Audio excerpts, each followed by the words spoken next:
यह कहानी बादशाह अकबर के जमाने की है। एक बार एक व्यापारी अपने किसी काम से कुछ दिनों के लिए प्रदेश से दूर गया हुआ था। जब वह अपना काम खत्म करके घर पहुंचा तो देखता है कि उसकी पूरी तिजोरी खाली है। उसकी मेहनत की सारी कमाई चोरी हो चुकी है। व्यापारी घबरा गया और उसने अपने घर के सारे नौकरों को बुलाया। व्यापारी के घर में कुल 5 नौकर थे। व्यापारी की एक आवाज पर सारे नौकर उसके सामने आकर खड़े हो गए। व्यापारी ने उनसे पूछा, तुम लोगों के होते हुए घर में इतनी बड़ी चोरी कैसे हो गई? जब चोर आकर मेरी पूरी तिजोरी साफ कर गया, उस समय कहां थे सबके सब? एक नौकर ने जवाब दिया, हमें नहीं पता ये चोरी कब हुई मालिक, हम सो रहे थे। उसकी यह बात सुनकर व्यापारी गुस्से से आग बबूला हो उठा और बोला, मुझे तो लगता है कि तुम 5 में से किसी एक ने ही चोरी की है। तुम्हारा हिसाब अब बादशाह अकबर ही करेंगे। यह कहता हुआ वो महल की ओर चल पड़ा।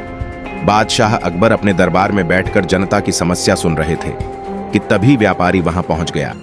व्यापारी ने कहा, न्याय हुजूर न्याय, मेरी समस्या को दूर करें। बादशाह ने पूछा, क्या हुआ? कौन हो तुम और क्या है तुम्हारी समस्या? व्यापारी बोला, मैं आप ही के राज्य में रहने वाला एक व्यापारी हूं महाराज। एक जरूरी काम से कुछ दिनों के लिए प्रदेश से बाहर गया था। जब वापस आया तो मेरी सारी तिजोरी लुट चुकी थी। मैं बर्बाद हो गया हुजूर, मेरी मदद करें।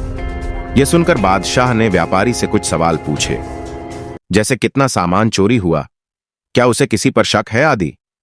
सवालों के जवाब मिलने के बाद अकबर ने व्यापारी का मामला बीरबल को सौंप दिया और कहा कि असली चोर को पकड़ने में बीरबल उसकी मदद करेंगे।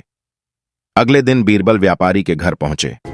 उन्होंने सभी नौकरों को बुलाया और उनसे पूछा कि चोरी की रात वो सभी कहां थे। सभी ने कहा कि वो व्यापारी के घर में ही रहते हैं और उस रात भी व्यापारी के घर में ही सो रहे थे। बीरबल ने उनकी बात मान ली और कहा, आप सभी को परेशान होने की जरूरत नहीं है। मेरे हाथ में ये 5 जादुई लकड़ियां हैं। मैं आप सभी को एक एक लकड़ी दूंगा। जो भी चोर होगा उसकी लकड़ी आज रात 2 इंच लंबी हो जाएगी और चोर पकड़ा जाएगा। हम सभी कल यहीं मिलेंगे। यह कह बीरबल ने सबसे हाथ में एक एक लकड़ी पकड़ाई और वहां से चले गए। दिन ढल गया। अगले दिन बीरबल फिर से व्यापारी के घर पहुंचे और उन्होंने सभी नौकरों को अपनी अपनी लकड़ी के साथ बुलाया। जब बीरबल ने सबकी लकड़ी देखी तो उन्होंने देखा कि एक नौकर की लकड़ी 2 इंच छोटी है। बस फिर क्या था? बीरबल ने तुरंत सिपाहियों को उस नौकर को पकड़ने का आदेश दिया। व्यापारी इस पूरी घटना को समझ नहीं पाया और असमंजस से बीरबल की तरफ देखने लगा। बीरबल ने व्यापारी को समझाया कि कोई लकड़ी जादुई नहीं थी, लेकिन चोर को इस बात का डर था कि उसकी लकड़ी 2 इंच बड़ी हो जाएगी और इस डर से उसने अपनी लकड़ी को 2 इंच काट दिया और वह पकड़ा गया।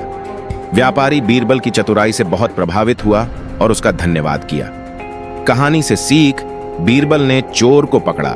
कहानी से हमें यह सीख मिलती है कि गलत काम चाहे जितना भी चतुराई से किया जाए, लेकिन वो सभी की नजरों में आ जाता है और उसका अंजाम हमेशा बुरा ही होता है।